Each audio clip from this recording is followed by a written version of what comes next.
नमस्कार दोस्तों, आपका स्वागत है आपके अपने YouTube channel Vidhi judicial academy में। मेरा नाम है Vijendra Verma and I am the director founder of the Vidhi judicial academy. We provide coaching for the judicial services exams, and through this video we are trying to reach out to you to provide you full professional exam oriented coaching for the judicial services, and that is free of cost. इन classes में जो videos हम आपको provide करेंगे, we are going to provide you the entire foundation course including all the books, including all the details whether it is required for the prelims or mains or for the guidance for the interview. Means in videos को आपने सिर्फ इतना करना है, sequence में देखना है, playlist को अच्छी तरीके से देखना है। सब्जेक्ट वाइज मिल जाएंगे आपको, CPC, constitution, contract, BNS, BNSS, इन सब की प्लेलिस्ट आपको सीक्वेंस में मिलेगी। इन प्लेलिस्ट को देख करके आपने you have to take the coaching from the scratch. First video से लेके लास्ट वीडियो तक आपने करना है। उन्हीं वीडियोस में आपको गाइड किया गया है कि किस तरीके से आप किसी को कोई सा particular provision, section, sub section उसको प्रीलिम्स के लिए पढ़ना है क्या, मेंस के लिए पढ़ना है क्या, और उसके किस तरीके से नोट्स करने चाहिए, कैसे आपको रिवीजन करना चाहिए। इन्हीं वीडियोस में डिटेल में गाइडेंस आपको मिलेगी।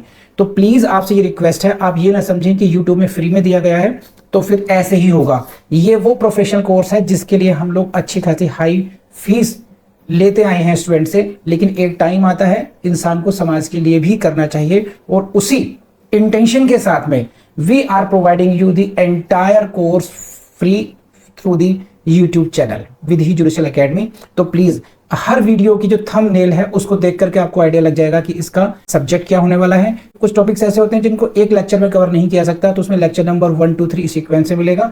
प्लीज उस तरीके से देख लीजिएगा, और नोट्स आपको अपडेटेड मिलेंगे, उसके लिए कहीं जाने की जरूरत नहीं है। नोट्स का जो लिंक मिलेगा आपको डिस्क्रिप्शन बॉक्स में मिल जाएगा आपको। And thank you very much, wish you all the best. So let's start with the topic order 7. This is plaint. We have done part 6, order 6, and now we are coming to order 7 plaint. And please, this is one of the most important orders. You have to do this in the CPC. Very important for your prelims and very important for your mains. It seems to be very simple. It seems to be very simple, but actually it is not that much simple. So I am going to teach you this chapter, that is order 7, in maximum possible details with all technicalities. So please, this topic will be dealt pre-com mains point of view, and I will be dealing all the questions which can come in your prelims as well.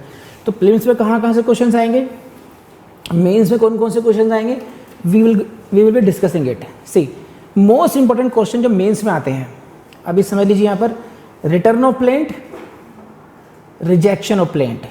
The most important questions for your mains, what? Number 1 it is return of plaint, number 2 is rejection of plaint, and third priority पर what do you mean by the plaint, what are the particulars which are to be mentioned in this is third question, and very technical if it goes to this, where if the DGS kind of questions, DGS judiciary or Haryana judiciary, they can ask you the specific questions on the rules 7 and 8 as well, on the basis of relief only, 7 and 8. Fine. So these are the important areas of order 7. कर लेंगे आप लोग। अब बढ़ाते हैं आगे कहानी अपनी। So पहला ही क्वेश्चन आपका, the first question will be from here, plaint. Which orders deals with the plaint, or plaint is dealt in which of the orders? This is order 7. This should be the first order for you, and please highlight this, write P for prelims at the heading itself. And this topic should be read with section 26 also. Now please have a look on the 26, what it says. Every plaint shall be instituted by the presentation of a plaint. So this is the starting point of any suit. When a plaint is filed, your suit starts. Your suit starts from the filing of the plaint. So this is, every suit shall be instituted by the presentation of plaint, and this is the again question of your prelims. Question prelims से पूछते हैं which section tells about this. ये line दे देंगे आपको, this line will be given, and they will ask you to identify the section, which sections provides that every suit shall be instituted by the presentation of the plaint. तो I am not going to detail of 26 right now, but this is a reference for only कि 26 को भी आप लोगों ने पढ़ना चाहिए साथ में। प्लेंट से यहाँ पर क्या समझ में आता है, कि प्लेंट से ही आपके सूट की शुरुआत होगी इसमें. That is the starting point for you. Now you try to understand the meaning of this plaint का, because it will be useful for your mains as well as for your prelims exam. See them prelims exam questions. This is a question which it is a statement of claim, a document by presentation of which the suit is instituted. It is called affidavit, written statement, counterclaim, plaint. Answer is plaint. So from the meaning itself, we have seen question in your prelims exam, and therefore it is necessary that we should understand the meaning. कि meaning है क्या plaint का, इसे समझ जाते हैं. देखिए ऐसा समझिए प्लेंट का मीनिंग है क्या. ये बहुत बेसिक है, आप लोगों को आता भी होगा, लेकिन फिर भी एक बार देखना जरूरी है इसको. First of all, the meaning of plaint has not been defined in the code, तो don't get confuse. In prelims exam they try to confuse you also कि where it is defined. Order 7 में तो पढ़ ही रहे हैं आप लोग, तो ऑर्डर 7 में लिख देंगे रूल 1. क्वेश्चन आएगा plaint is defined, option A. Order 7 Rule 1, Order 7, Rule 2, like this. So please keep it in mind that it is nowhere defined in the code. And then what is its meaning? This is, it can be said to be a statement of claim, a document by presentation of which the suit is instituted. And on the exact language, you have seen the question in Uttarakhand. Again, this is a statement of claim, a document by presentation of which the suit is instituted. So you have seen it. You see like this. What is this? This is a statement of claim. Means in the plaint you are claiming something. You are claiming some kind of relief against the defendant. You are praying before the court. So this is why we said statement of claim. This is a document by which suit is instituted. So there are two things. This is in terms of the what it contains. Basically it is a statement of claim. And what is the utility? That we are going to file, we are going to institute the suit by presentation of the plaint. तो कर लेंगे आप लोग, please raise hand अगर समझ में आ गई बात तो ये. And again it is a pleading of the plaintiff. Pleading of the plaintiff is what? Plaint. Pleading of the defendant is what? Written statement. These are very basic things. So now come to rule 1. Again very important for your prelims and also important for your mains. Rule 1, order 7, rule 1, very important. It deals with the particulars to be contained in plaint. See, it is very natural. If you are going to file the plaint, आप बात समझ गए plaint का मतलब क्या है? What you are going to deal with the plaint? You are going to institute the suit by filing the plaint. A plaintiff, if you are the plaintiff, I am the plaintiff, and I want to institute a suit against you. I will institute suit by presentation of plaint. Now this is very natural for me. The first question will come to my mind that what are the particulars to be contained in plaint. ये ऐसे कोई normal letter नहीं हो सकता. There is a formalities हैं, and I will have to go by those formalities. एक format है उसका, ठीक है ना. तो therefore this rule 1 is very important for your prelims as well as your mains, and you will have to learn each and every line of this rule 1. What I am saying, क्या कह रहा हूँ आप लोगों से मैं?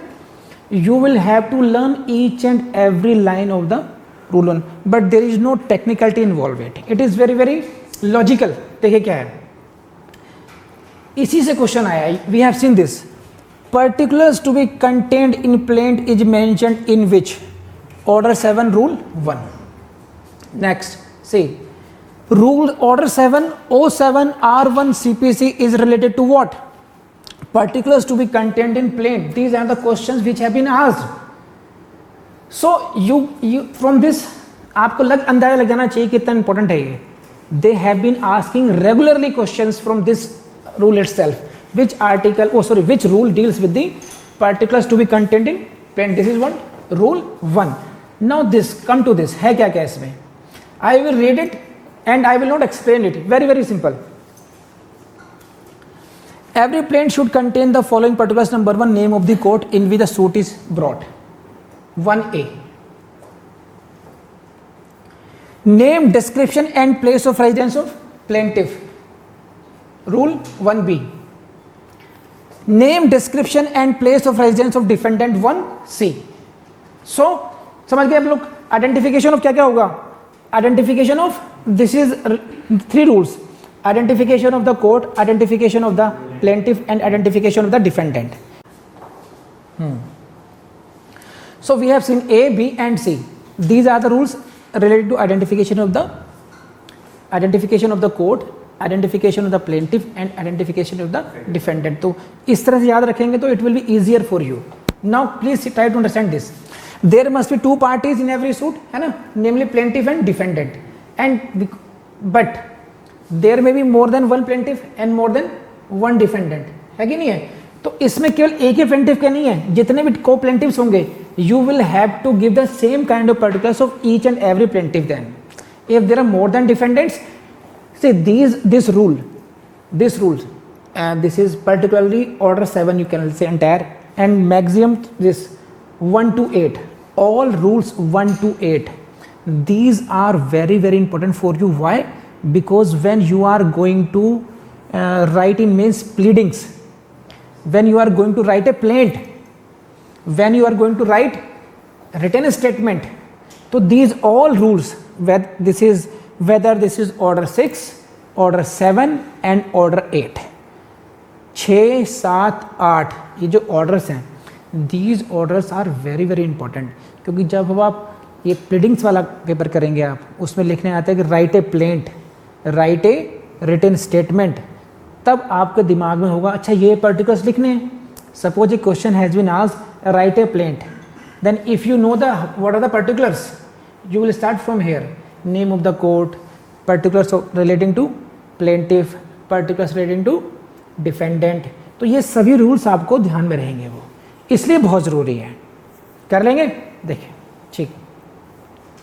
सो basically all particulars such as name, father's name, age, place of residence which are necessary to identify the parties must be stated in the plaint। कर लेंगे। Now come to this is the question for your claims। छोटी सी बात है, देखिए 3 rules आए हैं अभी, 1A, 1B and 1C, and this is a question for your claims। A plaint shall contain name of the court in which the suit is brought, name, description plaintiff, name, description defendant, all of the above। Question is this is important और not, इसलिए important हो जाता है। तो कई बार क्या होता है, ह्यूमन टेंडेंसी है, मैं क्यों फोर्स कर रहा हूँ इस पर, जब चीज़ें चैलेंजिंग होती हैं हमारे लिए, आपको अपने दिमाग को लगाना पड़ता है, तो उसमें आपको इंटरेस्ट आता है, वो आपके लिए बोरिंग नहीं होती चीज़ें। ये बोरिंग है क्या, कोर्ट का नाम याद करना, वो याद करना है, ठीक है कर लेंगे, but these are equally important for your exam. हमने एग्जाम के पॉइंट से देखना है, और यहाँ से मार्क्स खींचना आसान भी है। फॉर एग्जाम्पल, अगर मैं आपसे ये कहूँ, कोई आईपीसी का टिपिकल प्रॉब्लम दे देता हूँ आपको। एक वकील साहब का आज मेरे पास ऑडियो आया एक ग्रुप में, जिसको सुनकर के मैंने एग्जिट किया। उन्हें बहुत गुस्सा है कि स्ट्राइक को वापस लिया गया, और उन्होंने कहा कि जो स्ट्राइक जिन्होंने वापस किया है उनको घुसने मत देना इस कोर्ट प्रमाइस में, और उसको कूट कूट कर मारो। These are the words. तो दिस इज व्हाट, अबैटमेंट। हो गया ऑफेंस, हो गया नहीं हो गया ये।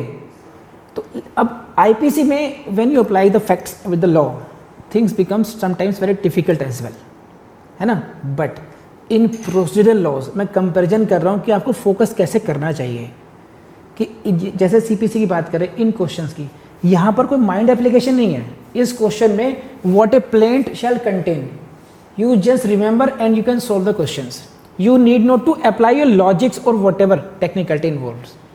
आप अंतर समझ रहे हैं।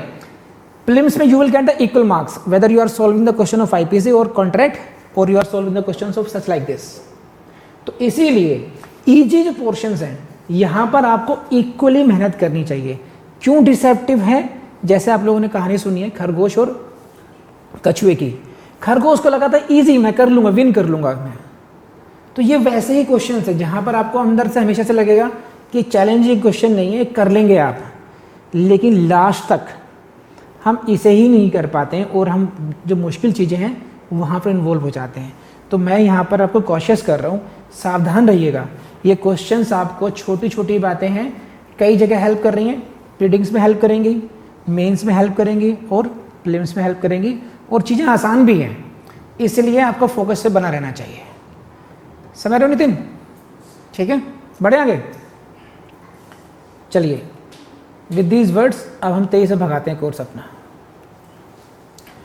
Where the plaintiff or defendant is a minor or a person of unsound mind. So this is rule specific for minor, person of unsound mind. Then a statement to that effect. There must be a statement कि plaintiff is a minor or the defendant is a minor in this case. Again, the facts constituting the cause of action and when it arose. This is very important. 1E. इसको focus, इसको पढ़ना पड़ेगा, समझना पड़ेगा आपको। The facts constituting the cause of action and when it arose. Because if you don't mention the cause of action, your plaint will be rejected. अब इसको समझिए, cause of action का मीनिंग क्या है और उसकी रेलिवेंस क्या है, ये हमें समझना पड़ेगा इसमें। देखिए, why you are approaching the court? Why you are approaching the court? Because you want some kind of relief from the defendant. What will you say? What is your relief? You are seeking a relief in the terms of damages from him. कि मुझे इससे 50,000 दिलाए जाएं, ये this is your prayer. You are demanding rupees 50,000 as the compensation money. What is the cause for that? You will have to explain it. If you simply mention I am so and so, particulars of plaintiff, he is so and so, particulars of defendant, and please order him to give me rupees 50,000. What is the fun? इससे मुझे 50,000 दिलाने का आदेश पारित किया जाए, भाई किस बात के? This is the question which needs to be answered in the form of what? The facts constituting the cause of action. That is why it is necessary, it is must to mention it. And इसका मतलब क्या है, इसको समझिए। अगर आपको बिल्कुल zero से समझना है, इसको समझिए। What do you mean by the cause of action? Again, the expression cause of action has not been defined in the code. This is again like the plaint was not defined, the term cause of action has not been defined. What does it mean then? इसका मतलब क्या है? This is cause of action is a bundle of essential facts. What? Bundle of essential facts which it is necessary to prove before he can succeed for the plaintiff. समझिए, Ganesh trading company and Mojiram का case है, इसको समझिए है क्या। ये जो line है, bundle of essential facts necessary to be proved. If you are a plaintiff and you want to succeed in your case, अगर आप प्लेंटिफ हैं, वादी हैं आप, और अपने केस में जीतना चाहते हैं आप, then you will have to prove certain facts. तो what are those facts which are necessary for you to prove what? To prove for your success. If you want to get success, what you need to prove? All those facts are called bundle of facts. समझिए कैसे? In a plaint, what you will say? I am so and so, resident of so and so, and running a shop there, whatever. So these are the particulars, but they are not material particulars, है ना? These are only introductory facts. लेकिन when you say I entered into a contract with the defendant of which the defendant committed breach and because of that I suffered damages. तो ये जो facts हुए, entering into a contract, breach of contract and consequently damages, ये तीन जो facts हुए, ये जितने facts उसको prove करेंगे वो सारे क्या होंगे? cause of action में totality में हम कहेंगे। इसे हिंदी में बोलते हैं वाद हेतुक। वाद क्यों लाया गया? कॉज ऑफ एक्शन कैसे लाया गया? तो कॉज ऑफ एक्शन को अगर डिफाइन करेंगे हम, तो these are basically essential facts, वो सारे facts which are necessary to prove for the success of the plaintiff. तो therefore in totality what we say, bundle of essential facts necessary to prove the case of plaintiff. Please raise hand अगर बात समझ में आ गई तो, छोटी सी बात है ना? No.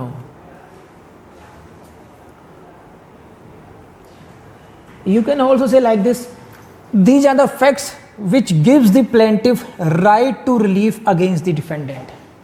If the fact, what are the facts which gives the right to plaintiff? That those facts are called cause of action. ये बात समझ में नहीं आई, लाइन कर लेंगे. See, this is, and in this reference you will have to remember the name of case law Koch versus Gill, and wherein Lord Brett observed, they defined this, Lord Brett defined this term cause of action in this case, and this is a question for your prelims. Prelims में यहाँ से question आएगा. जितना मैं करा रहा हूँ ना उतना कर लीजिए याद, इससे ज़्यादा करने की जरूरत नहीं है आप लोगों को. इतना करके याद रख लीजिए बस, बाकी सब चीज़ों को भूल जाइए, कोई दिक्कत नहीं उसमें. Cooke versus Gill, Lord Brett, क्या कहा इन्होंने, इतना भी याद रख लेंगे ना. Out of following who defined cause of action, Lord Brett होगा उसका नाम. बेसिकली यही फेमस है. किस केस में है, कॉक एंड गिल में. कॉज ऑफ एक्शन क्या समझाया इन्होंने इन दिस वर्ड, देखिए. Cause of action means every fact which it would be necessary for the plaintiff to prove in order to support his right. समझे, whatever fact is necessary for the case of plaintiff, it is what, cause of action. necessary किसके लिए, it would be necessary for the plaintiff to prove for the judgment in his favor. अगर judgment अपने favour में लेना है तो कौन कौन से ऐसे facts हैं which are very necessary for you, those all facts will be called cause of action. कर लेंगे. बहुत डिटेल में पढ़ाया गया है और बहुत टेक्निकली पढ़ाया गया है, बहुत इंपॉर्टेंट है आपके लिए. बस आपसे यही कहूँगा कि अगर ये वीडियो आपको पसंद आए तो अपने दोस्तों से शेयर करना नहीं भूलेंगे आप लोग. लाइक भी कीजिएगा और कमेंट भी कीजिएगा.